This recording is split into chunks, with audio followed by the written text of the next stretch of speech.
Ladies and gentlemen, make sure you are following us on Apple Podcasts and Spotify. Give us a 5-star rating. It massively helps us out. Enjoy. He can carry them with or without a person. The one thing I want to bring up as well that no one talks about much is Phil Foden. So good. He's so good, but what is he? He's a generational talent. He is. And I think there's only two generational talents in the young England team, and that's Foden and Trent. And Saka. Because Bukayo was incredible, but you know how old Saka is? He's turning 21.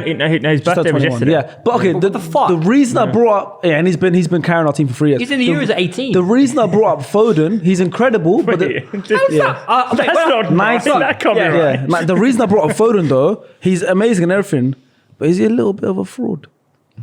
No, because listen. But listen. You said that really quietly. No, because I wanted to see if you guys agree. No, because he's allowed to have a bad game. If he has a bad game, plays for Man City, and no one talks about it. Because Foden can be quiet for 6, 7, 8 games for a season. You brought up Saka. Saka can't have a bad game. If he does, it's, and Saka's carried Arsenal for so many years. Yeah. Foden, he doesn't need, he can have 4 bad games in a row, but what's Foden on this season? How old's Phil Foden?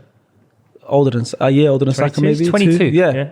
That's what I'm saying. Do you not think Foden's younger than Saka? You would think, exactly. I don't believe Saka's 20 or because just turning 20 at 19. That's wrong.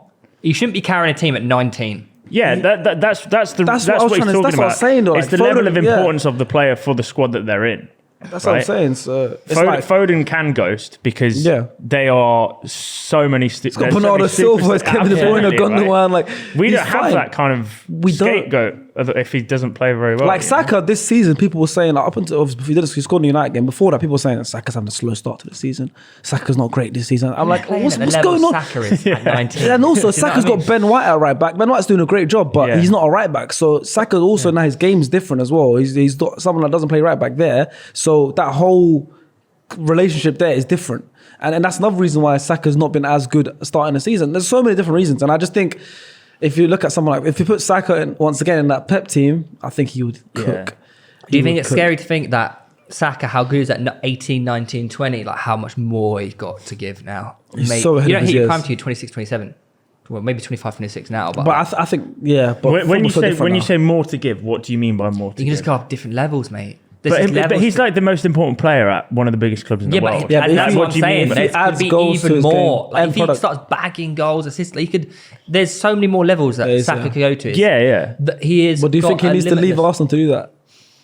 This is what I mean. No, because he could grow the club. So when you talk about these levels that he gets to, what are you saying? 20 plus goals a season? He could help Arsenal win the league in the next 3 years. Right. Yeah, I agree.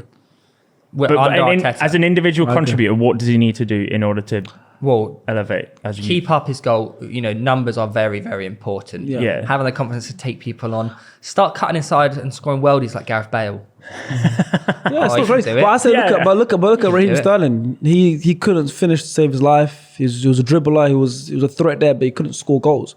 When he started he had a 30-goal season for Man City. Stuff like that. Where I think if Saka now adds that to his game, different level. I think that's what he needs to do now. Martinelli's starting to add goals to his game. We're seeing that. I think Saka needs to do that as well. Before moving on to listener questions, quick fire ones for you. Mitrovic has obviously scored another goal. Screamer. Will he bet Fulham next year? No. I think if they stay up, if he goes, he'll keep them up and then go. You reckon? I think that's nice. He goes for massive money though. I think. Where could he go? Where would he go? Plenty of number 9 is required in the Premier League, right? Yeah. Or not even in the Premier League. Yeah. Next one. Okay. Diego Costa. I got one. Go on. Mitrovic or Tony? Who's better? Tony as an all-round player, I think. Yeah, I agree. I'm Tony. I think he's so good. Dead balls, hold-up play. He can give you more.